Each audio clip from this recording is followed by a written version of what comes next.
When I was about 4, this was in 1997, my mom and brothers went to a water park on a weekend during the summer.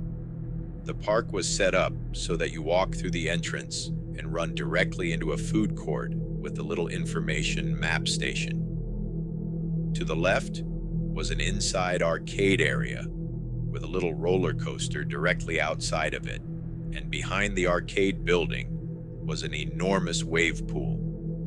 To the right of the entrance was the kiddie park, and then behind the kiddie park was a lazy river and all the water slides. Since my brothers were older and wanted to ride the big slides, my mom and I split from them to head to the kiddie park. I remember playing for a little while, making friends with other kids, when this one little boy asked me if I wanted to go to the wave pool. Since I was little, my mom told me I was not allowed to go to the wave pool without an adult, so I told him I couldn't. He then said it's not a problem. My dad is already waiting for us, and he's already told my mom he was going to watch us. Well, being a dumb kid and marveling at the wave pool since we got there, I was pretty much sold and followed him over there. My mom probably didn't notice at the time because the lawn chair she was sitting in around the kiddie pool was being blocked by little kid slides and a billion other little children. We headed to the wave pool and met the kid's dad. He immediately took my hand and guided me into the wave pool. I remember only being in there for like 2 minutes tops until he picked me up and carried me back out of the pool. I don't think I even asked where we were going, but I assumed the food court because that's where we were headed. I then remember reaching the entrance gates and a lifeguard approached us and asked if my name was blah blah. I said yes and started crying because I guess I thought I was in trouble. The lifeguard grabs me from the dude and I see my mom running up sobbing. Years later, we're revisiting the story and she tells me she noticed I was missing pretty quickly and told a lifeguard to close off the entrance to the park. I was wearing a yellow bathing suit with pink flowers on it and 2 yellow ribbons in my hair, so the description gave me away instantly when the man was carrying me out. I asked my mom about the kid and she had no idea what I was talking about. She said it was just a singular man and he ran to his car in the parking lot as soon as the lifeguard took me out of his arms. There was no kid with him. When I graduated college, I was about 24 years old. I really wanted to get out on my own and try living alone. Luckily for me, my grandma had asked to be moved into an assisted living center about a year prior. I had asked my parents if I could live there. They talked it over with my grandma, and she agreed it would be nice to have someone there after a year of it sitting empty. This was in a kind of up-and-coming area, but still had its rough spots. I was so excited until I got there to do a walk-through to see how I was going to set up my things. The house was a shotgun-style home with a cellar that could only be accessed from the outside. While I was walking through the house, I swore I was hearing noises. Finally realized they were coming from the basement. Called the police, and they came out and escorted out 6 people from the cellar. They were squatters that had been living there. After they left, I went down there to find all kinds of stuff. The cops took all the drugs and anything else illegal. It looked like someone had spray painted the walls all over. It was just a concrete cellar where the water heater and HVAC was, so I wouldn't have really cared, except it seemed to be kind of satanic. I don't know anything about that stuff, but there was a couple pentagrams and a chalk circle on the floor. Cops didn't really have anything to say about it. They didn't know either. I poured some water on the floor to wash away the circle, but the walls I just left as is. Fast forward a few months of me living there, I had forgotten all about it. Had started dating my future wife and she was over. We were getting ready for bed and in the bathroom brushing our teeth. A knock came from the back door. I ignored it, but it came again. It was 1 a.m., and this was my back door. Someone had to have come into my backyard by opening the fence gate. I grabbed my gun and went to the door, keeping it out of view. Some guy was standing on the porch. I opened the interior wooden door, but kept the outside storm door shut and locked. I asked what he was here for since it was so late. All he said was, "Is Christina here?" I told him he had the wrong house, and all he said was, "Oh, so do you want me to leave?" I told him he better leave and not come back. He just stood there, staring at me.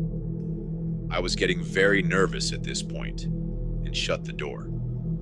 He walked down the steps and just stood in my backyard staring at the house.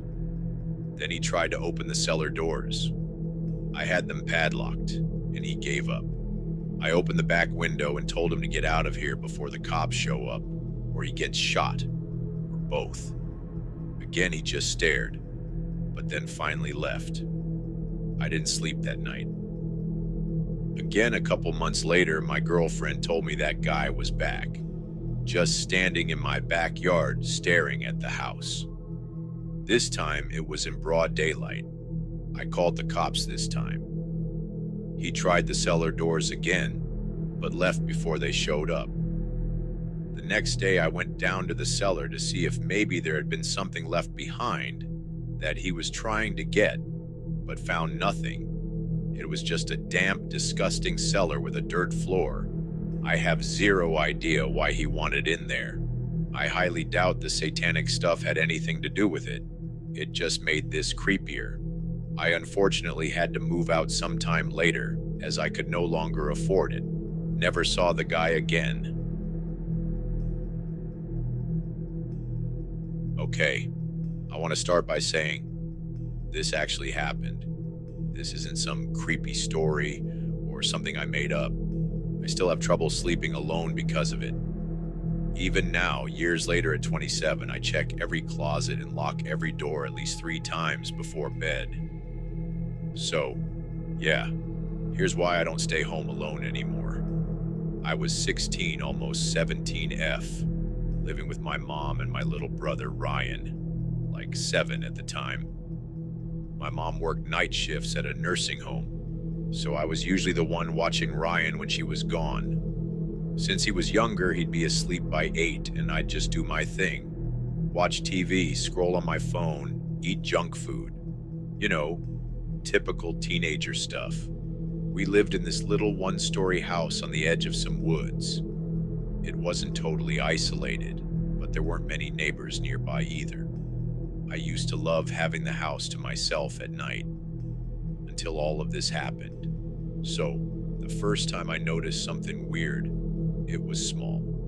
I was in bed around 11 p.m., scrolling through my phone, when I heard this shuffling sound, like someone dragging their feet on the carpet. I froze. Ryan was asleep. My mom wasn't home. I sat there, holding my breath, listening. It was quiet for a few seconds, and then I heard it again. A soft, scuffing noise, like someone was moving real slowly through the living room. I grabbed my phone and crept out of my room, my heart pounding. I checked the front door, locked. The windows are locked. Nothing looked out of place. But then I noticed something that made my stomach drop. The hall closet was open, just a crack. We never left that door open, ever. I stood there for a second, my whole body on edge. I wanted to just turn around and go back to my room, but my dumb ass decided to check. I pulled the door open fast. Nothing, just coats and shoes. I remember laughing at myself. I was just being paranoid. Still, I locked the closet door before I went back to bed. A few nights later, I woke up out of nowhere. At first, I didn't know why. Then I realized I could hear breathing. I was laying there completely still, my whole body locked up in fear. It wasn't coming from the hallway. It wasn't coming from outside. It was coming from inside my room. I grabbed my phone, my hands shaking, and turned on the flashlight.